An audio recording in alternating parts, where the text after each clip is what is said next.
मित्रों नमस्ते। कथा निधि चैनल पर आपका बहुत बहुत स्वागत है।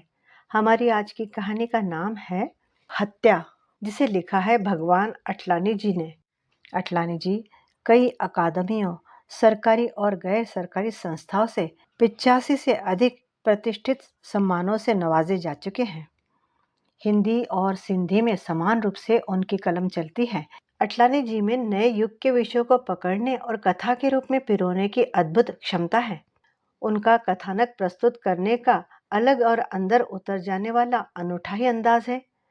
वे जिन चरित्रों की सृष्टि करते हैं वे सब काल्पनिक न होकर सीधे जीवन से जुड़े होते हैं। उनकी कहानियों को पढ़ना एक नए अनुभव संसार से गुजरना है। अटलानी जी की साहित्य साधना मानवीय संघर्ष की अपराजित कथा है। सार्वभौम और सार्वकालिक मानव मन की प्रतिश्रुति से उनकी कहानियां चिरकाल तक आनंद को प्रसारित करती रहती हैं। तो चलिए कहानी शुरू करते हैं। हत्या। आज थकावट के बावजूद नींद नहीं आ रही है। गांव के ऊबड़ खाबड़ कच्चे रास्ते पर कुल मिलाकर 2 घंटे साइकिल चलानी पड़ी होगी। सारे अस्थि पंजर ढीले हो गए हैं। चारों तरफ अंधेरा है। इस गांव में तो बिजली भी नहीं है। दूर दराज से कोई रोशनी की किरण तक चमकती नजर नहीं आती। उस पर यह नींद का न आना। वैसे तो कई सारी सैडिसन गोलियां डिस्पेंसरी की अलमारी में रखी है। एक गोली ही नींद के लिए काफी होगी। मगर मैं जानता हूँ कि गोली खाकर सोने से होगा कुछ नहीं। नींद आ जाएगी तो सपनों में भी वही अंधेरी झोपड़ी और उस झोपड़ी में तड़पता, दवा के अभाव में दम तोड़ता मरीज मुझे घेर लेगा। ऐसी नींद आने से तो जागते रहना ही ज्यादा अच्छा है। गोबर का ढेर, सड़ांध मारता पानी का खड्डा, भिन भिन करते मच्छर, अनिश्चय की आशंकाओं से डरा सहमा रूखा सूखा भोजन, कमर तोड़ मेहनत, सुबह के धुंधलके से शाम तक अविराम माँ बाप पत्नी और 3 बच्चों को जिंदा रखने की चिंता, 3 रुपए रोज की दिन ब दिन घटती हुई मजदूरी, हाट बाजार में बढ़ती हुई महंगाई, घिसटती सांसों को जीवित रखने की लड़ाई में बुरी तरह घायल एक मामूली सा निर्वस्त्र आदमी बीमार न हो तो जरूर हो जाए। फिर जो बीमार है उसके ठीक होने की संभावना ही क्या है। मैं साइकिल पर चला जा रहा हूँ। इस गांव की डिस्पेंसरी में आए आज दूसरा दिन है। प्राइवेट प्रैक्टिस के ख्याल से पहला केस। यहाँ आने से पहले एक सीनियर डॉक्टर ने सलाह दी थी, गांव में कभी किसी से फीस मांगने की गलती मत करना। मरीज को देखकर उसे अपने पास से दवा इंजेक्शन देकर कीमत के नाम पर 15-20 रुपए वसूल कर लेना। बस दवा और इंजेक्शन डिस्पेंसरी से मुफ्त ही मिल जाएंगे तुम्हें। वह सीख मैंने गांठ बांध ली थी। यो भी यहाँ नया नया आया हूँ। गांव की जनता को प्रभावित करने का काम पहले करना चाहिए। 1-2 केस अगर फीस लिए बिना भी कर दूंगा तो यह बात आगे काम आएगी। यही सब सोचता हुआ मैं साइकिल पर चला जा रहा हूँ। रास्ता इतनी पगडंडियों में फट जाता है, अगर अकेला हूं तो निश्चित ही भटक जाऊं। जो लड़का मुझे बुलाने आया था आगे आगे साइकिल चलाता हुआ रास्ता दिखा रहा है। अब तक शहर के पक्की सड़कों पर साइकिल चलाई है। कच्चे रास्ते पर साइकिल चलाते हुए यूं लगता है जैसे शुरू में साइकिल सीखते समय लगा करता था। इधर उधर आंकड़े के पौधे या बबूल के पेड़ और बेर के झाड़ हैं। कहीं कहीं से ये झाड़ इतना आगे झुक आए हैं, कपड़े फट जाने या चेहरा छिल जाने का डर लगता है। लड़का तो तेजी से साइकिल चला रहा है। इन रास्तों पर साइकिल चलाने की इसे तो आदत है, मगर मुझे साथ देने में बड़ी कठिनाई महसूस हो रही है। साइकिल के कैरियर पर इमरजेंसी बैग लगा हुआ है। मुझे शंका होती है कि झटके खाकर अंदर बहुत कुछ टूट फूट गया होगा। रास्ते में साइकिल से उतरकर बैग खोलना मेरी डिग्निटी के अनुकूल होगा नहीं। यह सोचकर मैं आगे चलते लड़के को पकड़ने के लिए साइकिल के पैडल पर दबाव बढ़ाता हूँ। पता नहीं मरीज कितना पैसे वाला है। गांव के लोगों को कहते हैं घर की साज सज्जा या पहनावे से आंकना बड़ा मुश्किल है। बाहर से फटे पुराने कपड़े पहने कंगाल सा नजर आने वाला आदमी भी झोपड़ी के कोने में कितना माल दबाए हुए है कोई नहीं कह सकता। अगर पता लग जाए कि मरीज क्या करता है तो उसकी कमाई का अंदाज लगाया जा सकता है। फीस की बात न भी सोचूं, मगर कम से कम दवा तो अपनी गांठ से न देनी पड़े। मैं और जोर लगाकर लड़के के ठीक पीछे आ जाता हूँ। साइकिल बहुत तेज चलाते हो भाई, क्या नाम है तुम्हारा? मैं शुरुआत करता हूँ। होरी। वह शर्माई हंसी हंसता है। पढ़ते हो? नहीं। फिर क्या करते हो? खेत पर काम करता हूँ। यह मरीज कौन है? तुम्हारा कोई रिश्तेदार है? नहीं। तब हम एक ही गांव के हैं। अच्छा, क्या करता है वह? मजूरी। रोजाना क्या कमा लेता है? 3 रुपया। और खाने वाले कितने हैं? वह कुछ सोचकर बताता है। 7 जीव हैं। और कौन कौन है? माँ बाप, आप खुद, घरवाली है और 3 बच्चे भी हैं। इनमें से और कोई नहीं कमाता? भौजी और बड़ा लड़का भी मजदूरी करते हैं। इन दोनों को क्या मिलता है? 2.5 रुपया भौजी को और 2 रुपया लड़के को। फिर तो अच्छा कमा लेते हैं वे लोग। लड़का उदास हो जाता है। मजूरी साल भर कहाँ मिले है साहब? फसल का 4 महीना ही तो मिले हैं। 3, 2.5 और 2, 7.5 रुपये रोजाना, यानी कि 225 रुपये महीना। अनाज का भाव भी इन दिनों 225 से कम नहीं है। परिवार के 7 सदस्य बड़ी मुश्किल से अपना काम चला पाते होंगे। मरीज की आर्थिक स्थिति का अंदाज होते ही यह मुश्किल यात्रा, रास्ते की बिहड़ता और कुल मिलाकर चारों ओर का माहौल एकाएक मुझे असह्य लगने लगा। केस पा जाने की अव्यक्त गुप्त प्रसन्नता झंझलाहट में बदलने लगती है। तुम्हारा गांव और कितनी दूर है अभी? वो सामने है साहब। गंदी सी पोखर नुमा बावड़ी, पनघट, घूंघट से मुंह ढके, सिर पर घड़ा रखे पनघट से लौट रही औरतें हमें देखकर एक तरफ हो गई हैं। होरी के संग आज यो जंटरमैन कौन है? नयो डाकदर साहब है। दीनू को देखने आयो है। जानकारी का सिक्का जमाता हुआ एक स्वर पीछे से आकर मुझे पहुंच गया। खाक डॉक्टर साहब है। मैं मन ही मन बड़बड़ाता हूँ। साइकिल रेत में फंस गई है। होरी साइकिल पर बैठे बैठे ही ताकत लगाकर 10-15 कदम आगे खींच ले गया है। मैंने जोर आजमाने की कोशिश नहीं की है।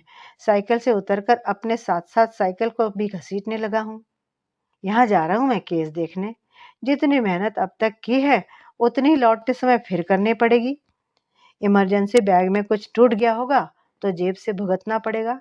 मरीज को चेकअप करना होगा, उसे दवा देनी होगी, टाइम खराब करना पड़ेगा। बदले में मुझे मिलेगा क्या? कोरा सिरदर्द। इस तरह हो रहा है मुहूर्त मेरी प्राइवेट प्रैक्टिस का। होरी रुक गया है। उसके निकट आकर मैं भी रुक गया। हमारे सामने एक खालिस खस्ता हालत झोपड़ी है। कोई 5 फीट ऊंची, काली पड़ गई मिट्टी की दीवारें, सड़ी हुई भद्दी खपरेल, खोखो की लकड़ी का चरमराता दरारों भरा ढहने को उत्सुक ढीला ढाला दरवाजा। खपरेल के नीचे की एक बल्ली ठीक दरवाजे के ऊपर इस अंदाज से बाहर निकली हुई कि थोड़ा सा चूकते ही खोपड़ी टूट जाए। होरी अपनी साइकिल को स्टैंड पर लगाकर मेरे इमरजेंसी बैग की तरफ लपका। मैं हाथ के इशारे से उसे रोक देता हूँ। साइकिल स्टैंड पर खड़ी करके इमरजेंसी बैग कैरियर से निकालता हूँ। होरी झोंपड़ी के दरवाजे में घुस गया है। अंधेरा और मनहूसियत। मैं इस बात की सतर्कता बरतते हुए कि बल्ली या चौखट मेरे सिर से न टकराए, झुककर झोपड़ी में पांव रखता हूँ। तेज दुर्गंध का भभका अनायास मुझे पीछे धकेल देता है।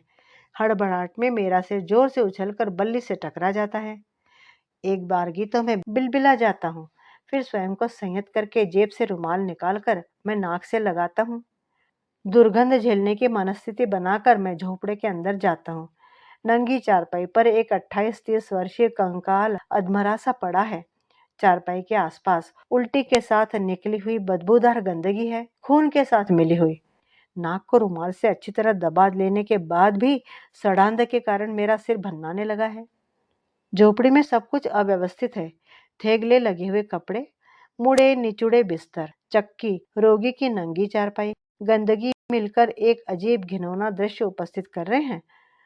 होरी के बताए हुए इस परिवार के सब सदस्य रोगी के आसपास हैं, सिवाय उसकी पत्नी के, जो झोपड़ी के कोने में घूंघट निकाले हुए घुटनों में मुंह फंसाए बैठी है। बूढ़ा गमगीन सा चारपाई पर बैठा है। बुढ़िया और तीनों बच्चे चारपाई के पांव की तरफ ही है। मेरे अंदर घुसते ही बूढ़ा अपनी जगह उठ खड़ा होता है और बुढ़िया वहां व्याप्त मातमी सन्नाटा तोड़ते हुए मेरी तरफ बढ़ आई है। मेरे अकेले बेटे को बचा लो वैद्य जी महाराज। असह्य सड़ांध को झेलने की कोशिश करते हुए बुढ़िया की कातर आंखें और वैद्य जी महाराज का संबोधन मुझे बेहद चिढ़ा जाता है। बुढ़िया को डांटने की इच्छा होती है, तभी रोगी चारपाई की ईस पर छाती लगाकर उल्टी कर देता है। छींटों से बचने के लिए मैं तुरंत 2 कदम पीछे हट जाता हूँ। बाद में ध्यान आता है कि कच्चे फर्श पर जमी गंदगी में खून की मात्रा बढ़ गई है। मैं गंदगी से बचता हुआ रोगी के निकट जाता हूँ। इमरजेंसी बैग खोलकर उसमें से टॉर्च निकालता हूँ। झोपड़ी में अंधेरा और बेहद सीलन है। टॉर्च जलाए बिना इमरजेंसी बैग की स्थिति देख पाना भी मेरे लिए असंभव है। टॉर्च जलाता हूँ। शुक्र है उसमें कुछ टूटा नहीं है। मुझे तसल्ली होती है। टॉर्च की रोशनी रोगी की आंखों पर डालता हूँ। देखते ही चौंक जाता हूँ। लगता है पानी की कमी के कारण कभी भी इसकी जान जा सकती है। कब से है तकलीफ इसको? मैं सतर्क हो गया। कल रात से दस्त और उल्टियां हुए हैं। पानी की एक बूंद भी पेट में टिके ना है। अब तक कितनी उल्टियां हो चुकी होंगी? बार बार ही होवत है वैद्य जी महाराज। अब तो खून भी गिरने लगी है। बुढ़िया की आवाज भर्राई हुई है। इंट्रोवेनस ग्लूकोज इसकी पहली जरूरत है। उल्टियां रोकने का भी कोई उपाय करना चाहिए। मैं इमरजेंसी केस में से स्टेथोस्कोप निकालता हूँ।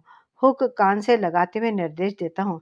किसी साफ बर्तन में पानी गर्म करो और यह फर्श भी साफ कर दो। बाहर से मिट्टी लाकर गंदगी को ढक दो। एकाएक मुझे होश आता है। यह क्या करने जा रहा हूँ मैं? फीस मिलने की तो कोई उम्मीद यहाँ से है नहीं। अरे मेहनत को चलो मारो गोली। मगर ये इंट्रोवेनस इंजेक्शन भी इसको अपनी जेब से लगा दूं? ऐसा ही करता रहा तो हो ली यहाँ नौकरी। उल्टी रोकने का इंजेक्शन इसको पहले देना पड़ेगा। खैर वह तो फिर भी 1.5-2 रुपए का ही है, मगर ग्लूकोज के इंजेक्शन तो महंगे पड़ जाएंगे। मैं नुस्खा लिख देता हूँ। तुम झटपट जाकर ये सुइयां ले आओ। अपने साथ 15-20 रुपए ले जाना। स्टेथोस्कोप समेटते हुए मैं होरी से कहता हूँ। बूढ़े और बुढ़िया ने विवश नजरों से एक दूसरे को देखा। मैं मन ही मन भिनभिना गया। साले तुम लोगों को दवा के पैसे भी डॉक्टर ही दे। मैं अपने आप को नुस्खा लिखने में व्यस्त कर देता हूँ। कागज होरी को देता हूँ। बुढ़िया उसे साथ लेकर झोपड़ी के बाहर चली गई है। बाहर से फुसफुसाहट सुनाई देती रहती है। फिर आवाज आती है, बहू जरा बाहर तो आइयो। मरीज की पत्नी पहली बार हिली है। अब तक कपड़ों की निर्जीव गठरे की तरह वह सिमटी हुई बैठी रही थी। उसके उठते ही पैरों में पड़े चांदी के 2 मोटे कड़े आपस में टकराकर बज उठे हैं। जल्दी ही बूढ़े को भी बुलावा आता है। उन डरे हुए 3 बच्चों की उपस्थिति के बावजूद बूढ़े के बाहर जाते ही झोपड़ी में बेहद सन्नाटा सा महसूस होता है। मौत का सा सन्नाटा। बुढ़िया और उसकी बहू अंदर आती है। इस बार कोई आवाज न सुनकर मैं बहू के पांव की तरफ देखता हूँ। वहां कड़े नहीं है। बूढ़ा शायद होरी के साथ चला गया है। मेरे निर्देशों का पालन प्रारंभ हो गया है। बुढ़िया बाहर से मिट्टी लाकर चारपाई के नीचे बिछा रही है। उसकी बहू एल्यूमिनियम के कटोरे में पानी भरकर बाहर चली गई। मैं सिरिंज और नीडल लेकर बाहर जाता हूँ। एल्यूमिनियम का कटोरा छानों पर रखा हुआ है। मैंने झुककर देखा कि पानी साफ है या नहीं। फिर सिरिंज और नीडल पानी में डाल देता हूँ। कटोरे को किसी बर्तन से ढक दो, अंदर आते हुए मैंने कहा। तभी रोगी ने फिर उल्टी की। पहले की तरह मैं झटके से पीछे हट जाता, लेकिन इस बार कुछ छींटे मेरी डबल नेट की बेल बॉटम को खराब कर ही गए। मैं गुस्से भरी नजरों से पहले हाफते हुए रोगी की तरफ और फिर बुढ़िया की तरफ देखता हूँ। मेरी आंखें बुढ़िया से टकरा जाती है। वहां बेचैनी, आतंक, याचना और विवशता का मिला जुला रूप है। ना जाने क्यों वे आंखें मुझे छेदती सी महसूस होती हैं। मैं जेब से रुमाल निकालकर छींटे साफ करने लगता हूँ। बेल बॉटम पर खून के दाग हैं। अभी अभी हुई उल्टी की तरफ देखता हूँ। वहां भी खून के अलावा कुछ नहीं है। इसकी उल्टी में खून क्यों आते हैं वैद्य जी महाराज? बुढ़िया बुरी तरह घबरा गई है। अगर बैग में से ग्लूकोज के इंजेक्शन निकालकर मैंने इसे नहीं लगाए तो ये तो मर ही जाएगा। बलवती इच्छा के अधीन मेरे हाथ बैग की तरफ बढ़ते हैं, मगर तुरंत ही स्वयं को रोक लेता हूँ। मेरा तो पेशा ही ऐसा है। किस किस पर दया करूंगा? घास से दोस्ती करने लगेगा तो घोड़ा पेट कैसे भरेगा? बुढ़िया कोई जवाब न पाकर बुझी बुझी सी मिट्टी लाने बाहर चली गई। उसकी बहू ने उबलते हुए पानी का कटोरा लाकर मेरे पास रख दिया है। मैं बैग खोलकर इंजेक्शन लगाने की तैयारी करने लगा। बुढ़िया हल्के हाथ से मिट्टी बिछा रही है। उसकी बहू पूर्ववत कोने में आकर बैठ गई है। होरी गयो? बुढ़िया की आवाज सुनकर मैं दरवाजे की तरफ देखता हूँ। बूढ़ा वापस लौट आया है। उसका सफेद बालों वाला सिर हाँ में हिल रहा है। मैं इंजेक्शन तैयार करके बुढ़िया को टॉर्च से रोशनी डालने को कहकर बूढ़े को अपने पास बुलाता हूँ। रोगी की नस उभार कर बूढ़े को टॉर्च पकड़ाकर मैं प्रिंक करता हूँ। खून सिरिंज में उतरने लगा है। मैं धीरे धीरे इंजेक्शन लगा देता हूँ। होरी कितनी देर में आएगा? मैंने बूढ़े से पूछा। जल्दी ही आ जावेगो। वह मरा-मरा सा जवाब देता है, माँ, पानी, माँ, पानी। रोगी ने धीरे से कहा है। बुढ़िया पानी लेने लपकती है कि मैं उसे रोक देता हूँ। नहीं, थोड़ी देर पानी नहीं देना है, वरना फिर उल्टी हो जाएगी। बुढ़िया रुक गई है। लड़का बड़ी प्यासी निगाहों से एकटक माँ को देख रहा है। अपनी आंखें चुराती हुई बुढ़िया लड़के के सिरहाने जाकर उसके सिर पर हाथ फेरने लगती है। लड़के की प्यासी निगाहें ऊपर उठकर फिर माँ को ताकने लगी हैं। उसका मुंह खुला है। बुढ़िया अंगुलियां फेरते फेरते बेटे पर झुक आई है। टप टप दो आंसू बुढ़िया की आंखों से निकलकर सीधे लड़के के मुंह में जा गिरे हैं। लड़के ने जीभ को ओंठों पर फेरने की कोशिश की है कि अचानक उसकी आंखें उलट गई हैं। सिर झटके के साथ बाईं ओर लुढ़क गया है। मैं फुर्ती से उसका हाथ पर झुककर हाथ से पल्स पकड़ने की चेष्टा करता हूँ। वहां कुछ भी नहीं है। पथराई आंखों में प्यास लिए एक मुर्दा मेरे सामने है। बस। बुढ़िया चीख के साथ लड़के के ऊपर गिर गई है। बूढ़े ने असहाय सा बैठकर चारपाई की पाटी पर अपना सिर टिका दिया है। बहू दौड़ती हुई आई है और अपने पति पर बिलक बिलक कर विलाप करने लगी है। बड़ों को रोता देखकर बच्चे भी चिल्ला चिल्ला कर रोने लगे हैं। झोपड़ी में कोहराम मच गया है। मैं सिर झुकाकर झोपड़ी के बाहर निकल आता हूँ। रुदन लोगों को खींचने लगा है। आने वालों में से एक ने हकलाकर मुझसे पूछा, दीनू, दीनू मर गया का? मेरे जवाब की प्रतीक्षा किए बिना ही वह झोपड़ी में घुस गया है। मैं यहाँ के इस वातावरण से, इस गांव से जल्दी निकल जाना चाहता हूँ। पहला ही केस था, वह भी मर गया। फीस छोड़ी, अपनी जेब से इंजेक्शन लगाया। इतना करने के बाद भी बदनामी ही पल्ले पड़ेगी। अंदर जाने की बिल्कुल इच्छा नहीं है, मगर इमरजेंसी बैग झोपड़ी में ही रह गया है। अंदर जाता हूँ। वहां विलाप और सांत्वनाओं का तूफान चल रहा है। आगंतुकों में से एक ने मेरी तरफ देखा है। जरा मेरा बैग उठा दीजिए। बूढ़े का सिर अब तक पाटी पर झुका है। मेरी आवाज सुनकर वह ऊपर देखता है। मैं बैग लेकर बाहर निकलता हूँ तो वह भी मेरे पीछे बाहर आ जाता है। मुझे अफसोस है बाबा, मैं आपके लड़के को नहीं बचा सका। मौत को आज तक कौन रोक सको है डाकदर जी, कहकर वह फफक फफक कर रो दिया है। मैं असमंजस की स्थिति में चुपचाप उसके पास खड़ा रहता हूँ। वह जल्दी ही स्वयं को संभाल कर धोती के पल्ले से अपने आंसू पोंछ लेता है। फिर बड़ा सकुचाता हुआ वह कहता है, डॉक्टर जी, हम गरीब आपकी और कोई सेवा तो नहीं कर सके, मगर अंटी में संभाल कर रखा हुआ एक 5 का और एक 2 का नोट दाहिने हाथ में रखकर उसने मेरी तरफ बढ़ा दिया है। दाहिनी भुजा को छूती बाएं हाथ की अंगुलियां उस श्रद्धा को आकार दे रही हैं। बहू के कड़े बेचकर इंजेक्शन के लिए रुपए भेजने के बाद बचे 7 रुपए मेरी फीस। और कफन, अंदर पड़ी हुई लाश का कफन कहाँ से आएगा? मैं झटके से साइकिल लेकर भाग छूटता हूँ और अब पड़ा पड़ा सोच रहा हूँ, मेरे इमरजेंसी बैग में रखे ग्लूकोज के इंजेक्शन की कीमत क्या इतनी है कि मैं उसे ना दे सका? मुझे नींद नहीं आ रही है। मित्रों, यह थी कहानी हत्या, अटलानी जी की लिखी हुई। नया नया डॉक्टर अपने आप के अंदर एक गिल्ट पाल रहा है कि उसने एक इंजेक्शन की कीमत बचाने के लिए मरीज को मर जाने दिया। क्या आप उसे हत्यारा समझते हैं? नहीं ना, क्योंकि डॉक्टर के लिए यह रोजमर्रा की बात है और ये लड़का अभी नया नया डॉक्टर बना है। हो सकता है उसे इन सब चीज़ों का अनुभव ही ना हो। पता नहीं, मेरा मन दोनों तरफ है। मैं ये भी चाहती हूँ कि अगर वो दे देता ग्लूकोज के इंजेक्शन उस बीमार को, तो शायद उसकी जिंदगी बच जाती। फिर डॉक्टर की तरफ से भी सोचती हूँ तो डॉक्टर की बात भी सही लगती है। आप क्या सोचते हैं? अपने विचार कमेंट बॉक्स में ज़रूर लिखिएगा।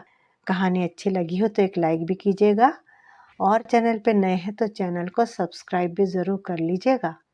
कहानी सुनने के लिए बहुत बहुत धन्यवाद। आपका दिन शुभ हो।